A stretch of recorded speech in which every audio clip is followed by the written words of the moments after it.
The threshold of thorns. The iron gates of the Malachar estate didn't swing open, they groaned, a sound like bones scraping against stone.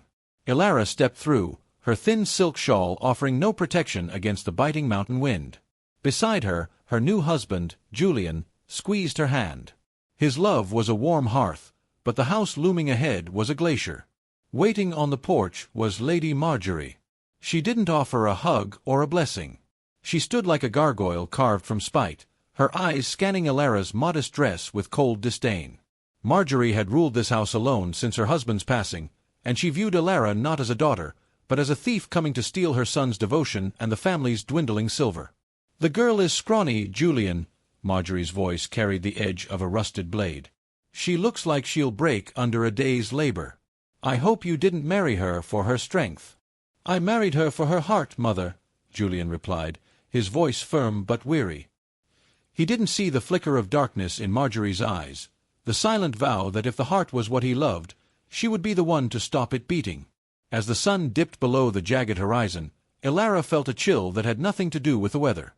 The house was a labyrinth of shadows and secrets, where the wallpaper seemed to peel back like rotting skin. Marjorie led them to their room, but stopped Ilara at the kitchen door. "Julian is tired. He will sleep. You, however, will begin your duties." "A wife who does not provide is merely a parasite," Marjorie whispered. She handed Ilara a single, shriveled potato and a bucket of grey water. "Make a feast for the morning.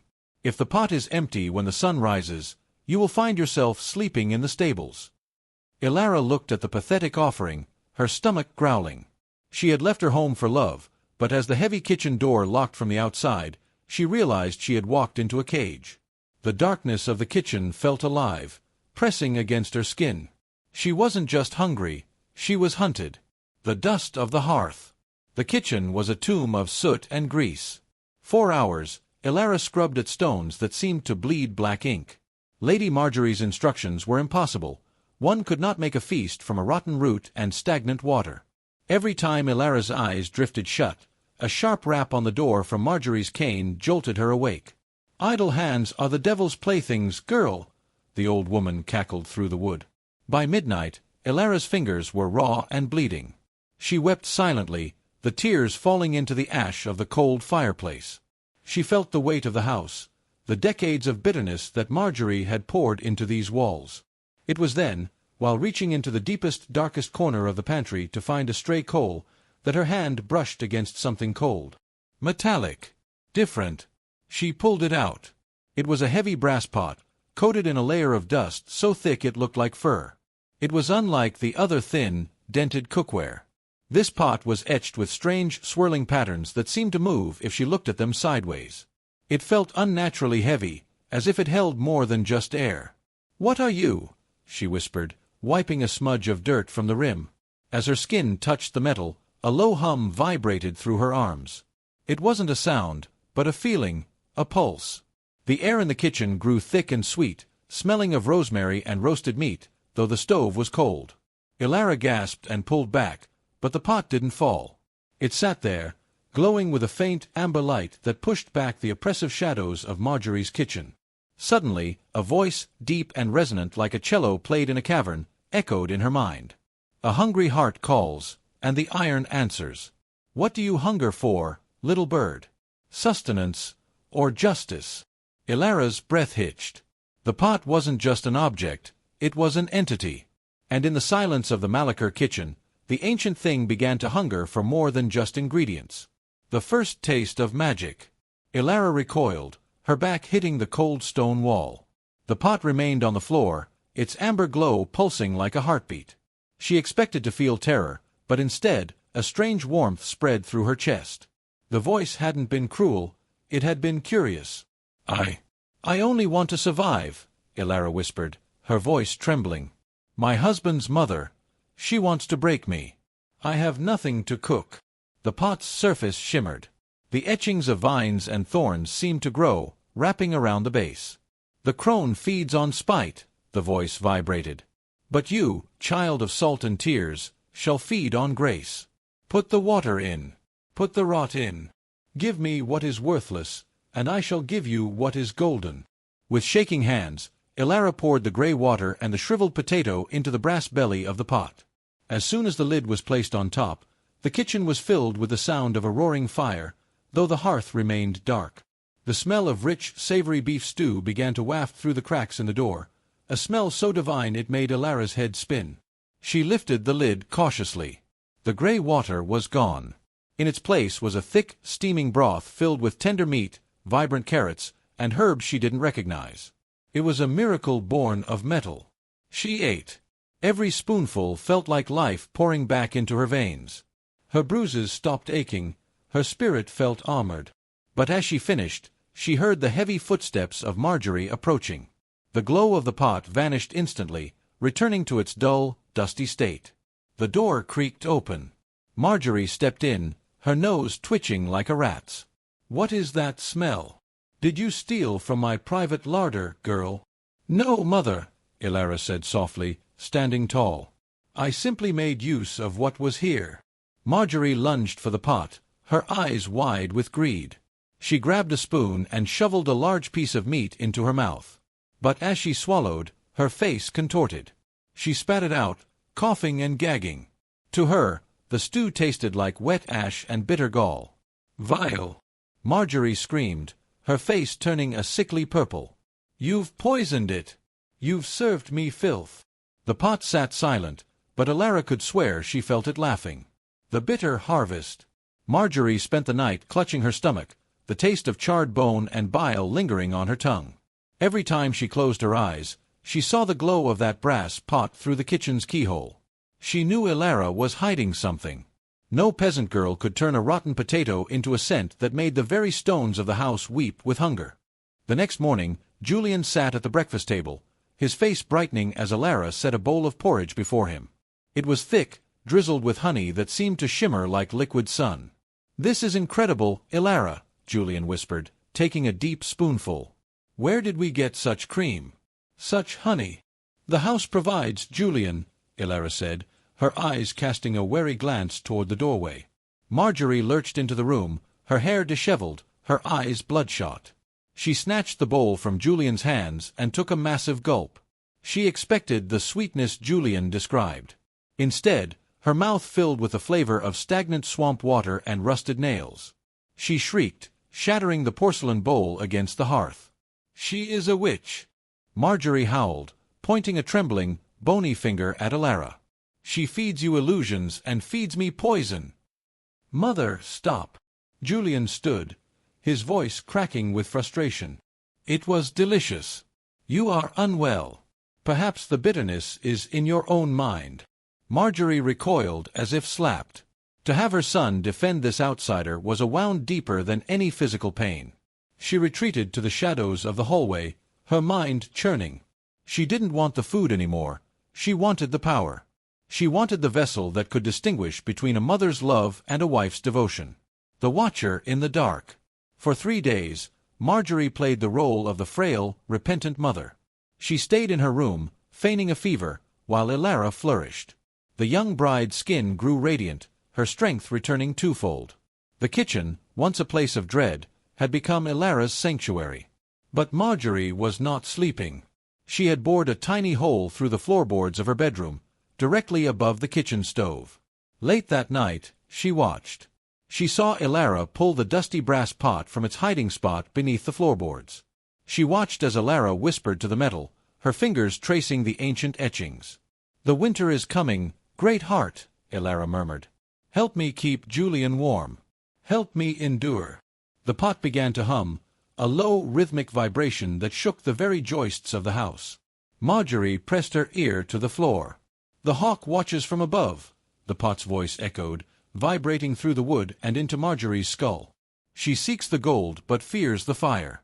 Shall we give her a taste of the flame, little bird?" Elara looked up, startled, staring directly at the ceiling where Marjorie hid. "No," Elara whispered. "She is his mother. Just let there be peace." Marjorie pulled back, her heart hammering. It talked. The object was sentient, a relic of an age before the Malakers had even built their walls. It was a source of infinite wealth. If she could control it, she would never need to worry about the family's fading fortune again. She didn't need a daughter-in-law. She needed a slave to the pot, or she needed to be its master. The theft of the brass heart. The opportunity came when Julian went to the village to trade the last of their wool. Elara was sent to the well, a mile down the winding, rocky path. Marjorie watched from the window until Elara's silhouette vanished into the mist. The old woman scrambled into the kitchen, her breath coming in ragged gasps. She tore up the floorboards, her fingernails bleeding as she pried at the wood. Finally, she saw it. The brass pot sat in the dark earth, looking dull and ordinary. "Mine," Marjorie hissed, grabbing the handle. The metal was searing hot. She yelped, dropping it, but her greed outweighed her pain. She wrapped the pot in her heavy wool shawl and hauled it onto the table. "Now," Marjorie commanded, slamming her fist on the table. "I am the mistress of this house. Feed me. Give me the gold you give that peasant. Give me the feast I deserve." The pot remained silent. The kitchen grew unnaturally cold. The shadows in the corners began to stretch, creeping toward Marjorie like reaching fingers. "Answer me!" she screamed, kicking the pot. Slowly, the lid began to rattle. A thick, black smoke began to curl out from under the rim. It didn't smell like stew or honey. It smelled of wet earth, old graves, and the copper tang of blood. "You ask for a feast," the voice boomed, no longer a cello, but a thunderous roar that made the plates on the shelves shatter. "And a feast you shall have. But the wicked do not eat with their mouths. They eat with their memories." The lid flew off, and the kitchen was swallowed by a darkness so absolute that Marjorie's screams were drowned out before they could even leave her throat. Would you like me to continue with chapters 7 through 9, where Julian returns to a transformed house and Elara must face the consequences of the pot's lesson? The shadow in the stew. Julian returned as the first stars pricked the violet sky. The Malachar estate was unnaturally silent. Usually, the smell of wood smoke and Elara's cooking greeted him at the gate, but tonight, the air smelled of ozone and wet earth. He found Elara standing by the kitchen door, her face pale, her hands trembling as she clutched her shawl. "Elara, where is Mother?" Julian asked, setting his heavy pack on the floor. Elara pointed toward the kitchen. The door was slightly ajar, and a thick, rhythmic thumping sound echoed from within. It sounded like a giant heart beating against stone. Julian pushed the door open and froze. The kitchen was transformed. The walls were coated in a fine, shimmering frost, and in the center of the table sat the brass pot. It wasn't dull anymore. It glowed with a deep, pulsating violet light. Lady Marjorie sat in her high-backed chair, her eyes wide and glassy, staring at nothing. Her mouth was moving, but no sound came out. On the table before her was a plate heaped with what looked like gray stones. But as Julian watched, the stones shifted and groaned. They were memories, solidified lumps of Marjorie's own bitterness. "Mother!" Julian rushed to her, but as he reached out, a wall of cold air threw him back. "She asked for a feast of her own making," the pot's voice vibrated through the floorboards, shaking the copper pans on the walls. "I have served her the years she spent starving others. Every cruel word is a grain of salt. Every act of greed is a bone to gnaw on." Julian looked at Elara, horror dawning in his eyes. "What have you brought into this house, Elara? What is this devilry?" "It isn't a devil, Julian," Elara whispered, her voice cracking. "It's a mirror. It only gives back what it is given." The weight of silence. For 2 days, Lady Marjorie remained in her trance. She didn't eat, she didn't sleep, and she didn't speak. She was trapped in a cycle of her own history, forced to relive every moment she had ever used her power to hurt the vulnerable. Julian's love for Elara began to fray under the pressure of fear. He spent his hours in the chapel, praying for his mother's soul, while Elara stayed in the kitchen, the only place she felt safe. The pot had become her only companion, but even she was beginning to fear its appetite. "You must release her," Elara pleaded with the brass vessel. "She is old. She won't survive this." "The old wood must burn to ash before the new green can grow," the pot replied. Its voice was softer now, like the rustle of dry leaves. "She seeks to hollow you out, little bird. If I release her, she will not thank you. She will sharpen her knife." "I don't care about thanks," Elara cried, her tears splashing onto the pot's lid. "I care about Julian. He looks at me now and sees a stranger. He sees a witch. The pot went silent. The violet glow dimmed to a low, smoldering ember. Suddenly, Marjorie gasped. Her eyes snapped into focus, and she let out a scream that tore through the quiet of the house. She scrambled away from the table, knocking over her chair. She didn't look at Alara. She looked at the pot with a mixture of pure terror and a new, even more dangerous hunger. She had seen the power within it, the power to control the very essence of a person. She realized then that she didn't just want the pot's food. She wanted to bind the entity inside it to her will. The poison truce. The following morning, the house was eerily calm. Marjorie emerged from her room dressed in her finest black silk, her hair pinned back with military precision. She walked into the kitchen where Alara was preparing tea and, to Alara's shock, knelt at her feet. "Forgive me, daughter," Marjorie sobbed, though her eyes remained as dry as a desert. "The pot showed me my sins. I have been a monster. I was blinded by my grief for my late husband, and I took it out on the one person Julian loves." Alara's heart, ever prone to kindness, softened. She reached down to help the older woman up. "Mother, please.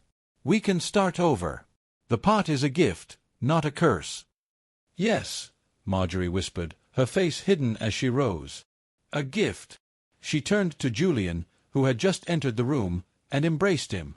"My son, your wife is a saint. She has saved my soul. To celebrate our new peace, let us have a feast tonight. Alara, you shall use the pot to cook for the entire village. We must show them the blessing we have found." Julian beamed, the tension leaving his shoulders. "That is a wonderful idea, Mother." But as Marjorie turned away to fetch the silver platters, a small, crooked smile played on her lips. She had noticed something Alara had missed. The pot only provided for the kind-hearted. But Marjorie knew a secret about the mountains, a rare white fungus that grew on the north side of the cliffs. It didn't kill, but it induced a madness that stripped away the soul. If she could slip that into the pot while Alara wasn't looking, she wouldn't be the one the pot judged. The pot would see the poison coming from Alara's hand. The cauldron of the village. The village of Oakhaven was a place of hollow cheeks and patched coats. When word spread that Lady Marjorie was hosting a feast to honor her beloved daughter-in-law, the mountain folk descended upon the estate like crows to a cornfield. They stood in the great hall, their breath misting in the unheated air, eyes darting toward the kitchen door. Inside, Alara was a whirlwind of motion. The brass pot sat at the center of the hearth, its amber glow warming the stone floor. As Alara added water, it turned to rich, creamy potato leek soup. When she dropped in a handful of dried herbs, they multiplied into a garden's worth of fragrance. "You look exhausted, child," Marjorie whispered, gliding into the kitchen like a shadow. "Go, greet the guests with Julian. I will stir the pot. It is the least I can do to show my penance." Alara hesitated. The pot's etchings pulsed a warning red, a low thrum vibrating through her boots. But Julian was calling her from the hallway, his voice bright with a happiness she hadn't heard in weeks. "Just for a moment, Mother," Alara said, handing over the long wooden spoon. The moment the door clicked shut, Marjorie's face transformed. She pulled a small, silk pouch from her bodice. Inside was the powdered ghost cap fungus, a pale, shimmering dust that tasted of nothing but brought on a madness of the soul. "Let's see how kind-hearted the pot thinks you are when your guests start clawing at the walls," Marjorie hissed.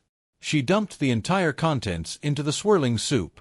But as she stirred, the spoon wouldn't move.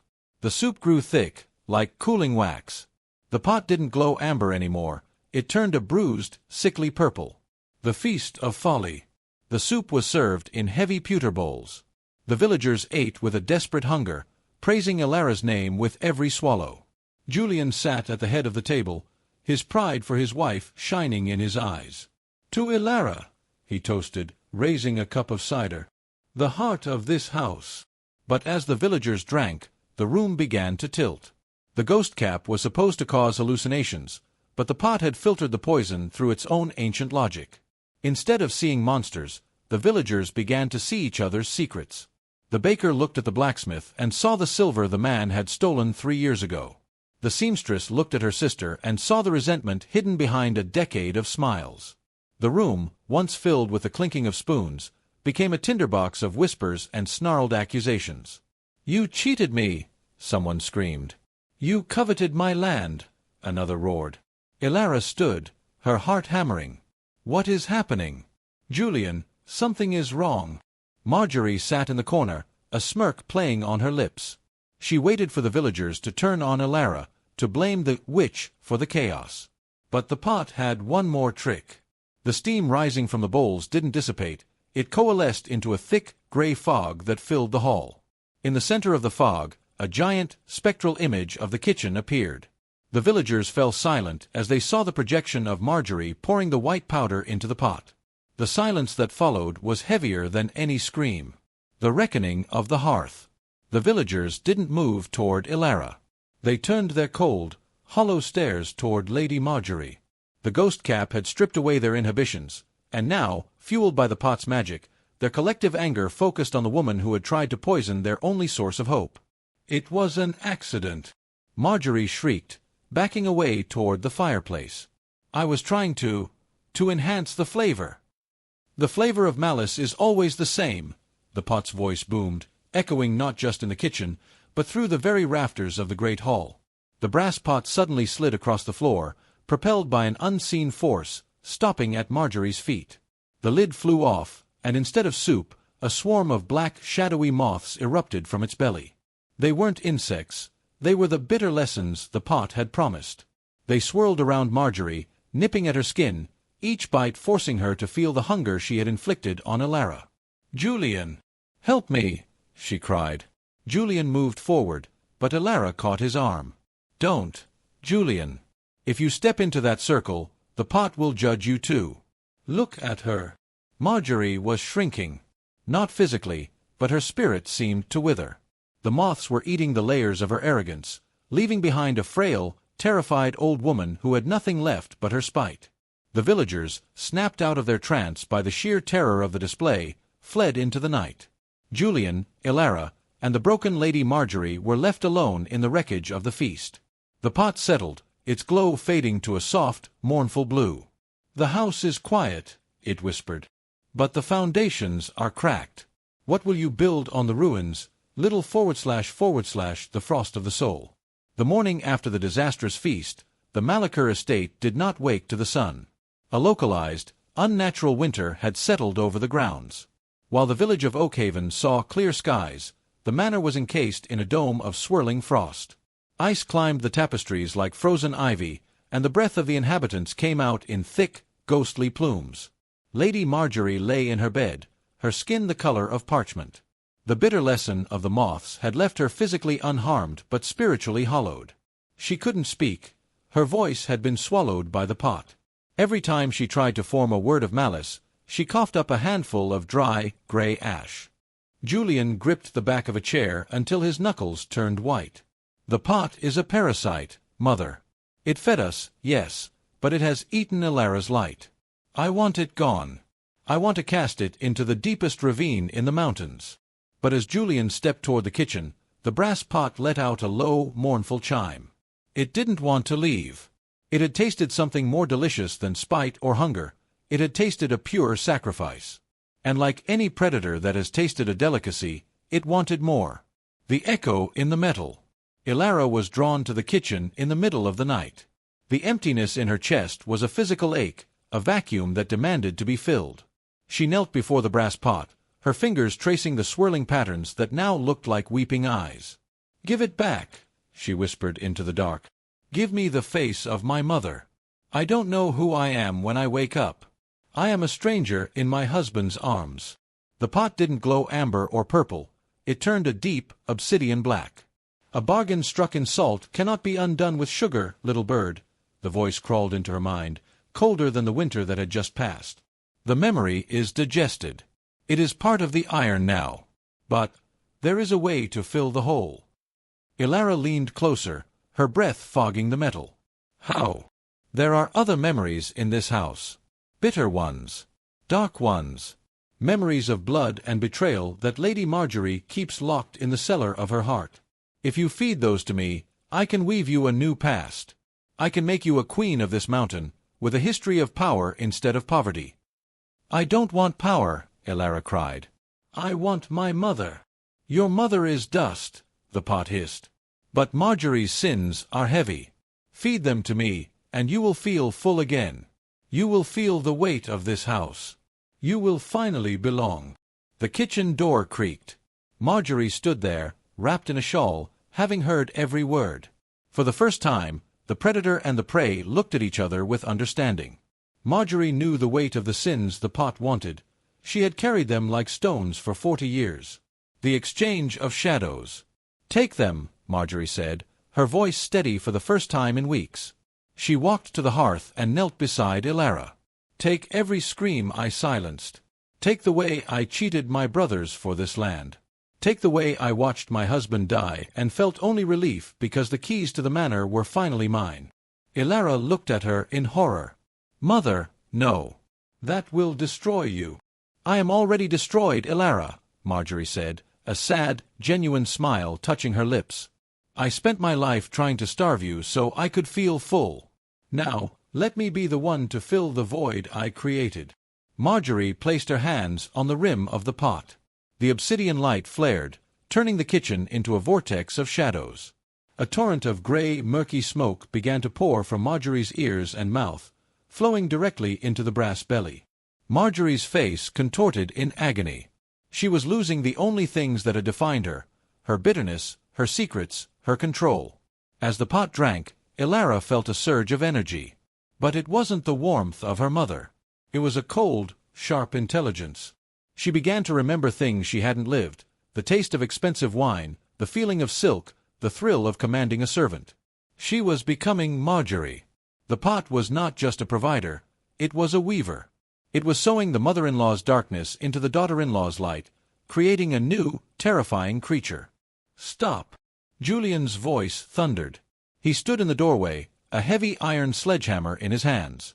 No more bargains. The iron rupture. The sledgehammer caught the light of the obsidian vortex as Julian swung.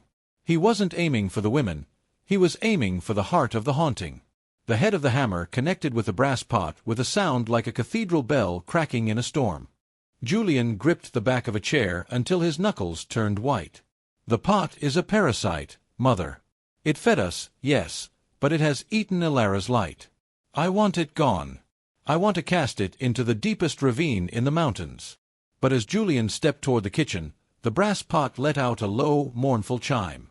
It didn't want to leave. It had tasted something more delicious than spite or hunger. It had tasted a pure sacrifice. And like any predator that has tasted a delicacy, it wanted more. The echo in the metal.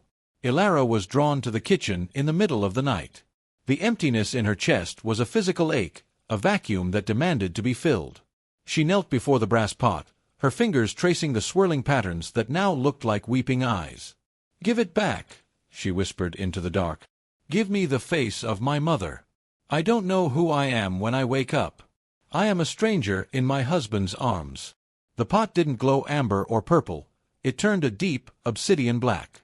"A bargain struck in salt cannot be undone with sugar, little bird," the voice crawled into her mind, colder than the winter that had just passed. "The memory is digested. It is part of the iron now. But there is a way to fill the hole." Ilara leaned closer, her breath fogging the metal. "How?"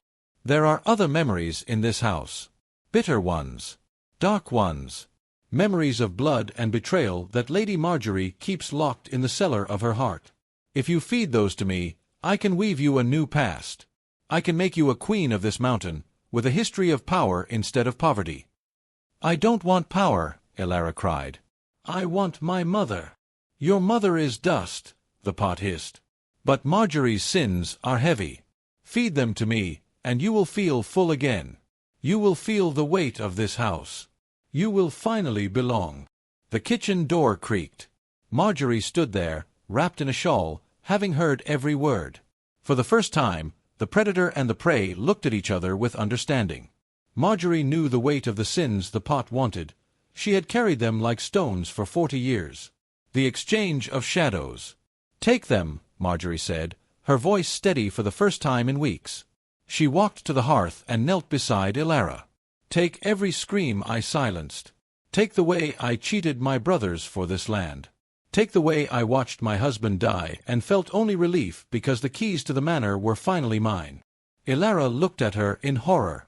"Mother, no. That will destroy you." "I am already destroyed, Elara," Marjorie said, a sad, genuine smile touching her lips. "I spent my life trying to starve you so I could feel full. Now, let me be the one to fill the void I created." Marjorie placed her hands on the rim of the pot. The obsidian light flared, turning the kitchen into a vortex of shadows. A torrent of gray, murky smoke began to pour from Marjorie's ears and mouth, flowing directly into the brass belly. Marjorie's face contorted in agony. She was losing the only things that had defined her bitterness, her secrets, her control. As the pot drank, Elara felt a surge of energy. But it wasn't the warmth of her mother. It was a cold, sharp intelligence. She began to remember things she hadn't lived, the taste of expensive wine, the feeling of silk, the thrill of commanding a servant. She was becoming Marjorie. The pot was not just a provider, it was a weaver. It was sewing the mother-in-law's darkness into the daughter-in-law's light, creating a new, terrifying creature. "Stop!" Julian's voice thundered. He stood in the doorway, a heavy iron sledgehammer in his hands. "No more bargains." The iron rupture. The sledgehammer caught the light of the obsidian vortex as Julian swung. He wasn't aiming for the women. He was aiming for the heart of the haunting. The head of the hammer connected with the brass pot with a sound like a cathedral bell cracking in a storm. The vibration threw Elara and Marjorie backward. The gray smoke of Marjorie's sins, half-digested and raw, hung suspended in the air like a poisoned fog. The pot didn't shatter. Instead, a jagged, glowing fissure appeared down its side, weeping a thick, golden liquid that smelled of honey and scorched earth. "Get away from it!" Julian roared, his chest heaving. "It's eating both of you." But Elara was caught in a waking nightmare. The memories of Marjorie's cruelty were stitching themselves into her mind, while her own gentle nature was being pulled into the pot's cracked belly. She looked at Julian, but she didn't see her husband. She saw a boy who needed to be controlled. She felt the urge to snap at him, to belittle him, to lock the pantry doors and hide the silver. The vessel is broken, but the hunger remains. The pot's voice was no longer a whisper. It was a choir of 1,000 starving souls. If you break the iron, you release the ghosts. One of you must be the new vessel. One of you must hold the dark, or it will swallow the valley. The fog began to expand, creeping toward the kitchen door. Everywhere it touched, life withered. The potted herbs on the windowsill turned to ash. The wooden table began to rot in seconds. The pot was no longer judging the Malakers, it was unmaking them. The silent sacrifice. Marjorie stood up, her legs shaking. She looked at the golden blood leaking from the pot and then at Elara, whose eyes were darting around with a predatory, cold light, the very light Marjorie had carried for 40 years. "I spent my life building walls," Marjorie whispered, her voice surprisingly clear. "I thought if I kept everyone out, I could keep the hunger away. But the hunger was inside me all along." She looked at Julian, a single genuine tear tracing a path through the soot on her cheek. "I loved you, Julian, in my own twisted, iron way. But I loved my pride more. Elara, she loved you better." Before Julian could stop her, Marjorie lunged forward. She didn't grab the pot. She threw herself onto the jagged fissure.